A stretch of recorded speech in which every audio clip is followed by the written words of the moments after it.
Petrol diesel సంబంధించి 2 రోజుల నుండి ఇప్పుడు మొన్న తెలంగాణలో గ్యాస్కి సంబంధించి వచ్చినప్పుడు కవర్ చేసినటువంటి మీడియా ఇక్కడ కవర్ చేసింది. పెట్రోల్ డీజిల్ మొదటి రోజున లైట్ తీసుకుంది, రెండో రోజుకి వచ్చి భారీగా కవర్ చేసింది.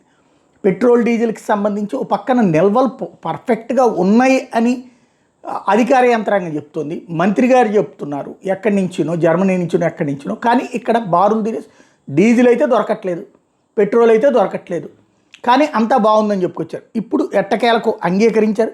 హెచ్పిసిఎల్, ఐఓసి, బీపీసీఎల్ పెట్రోల్ బంకులు క్రెడిట్ నిలిపివేయడం మూలంగా జరిగింది. ఏదైతే మొన్న గ్యాస్కి సంబంధించి ఎదురైన సంక్షోభం, మొన్న తెలంగాణలో ఎదురైన సంక్షోభం కూడా ఇదే.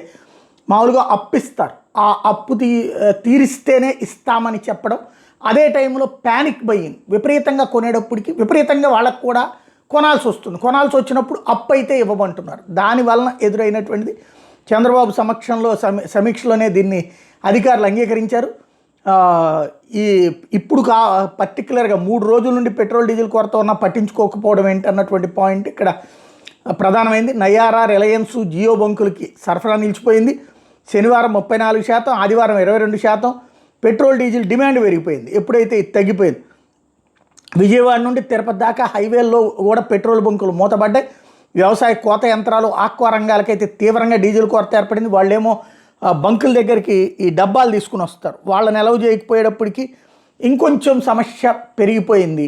వాస్తవంగా పెట్రోల్ డీజిల్ సరిపడినటువంటి స్టాక్ ఉంది.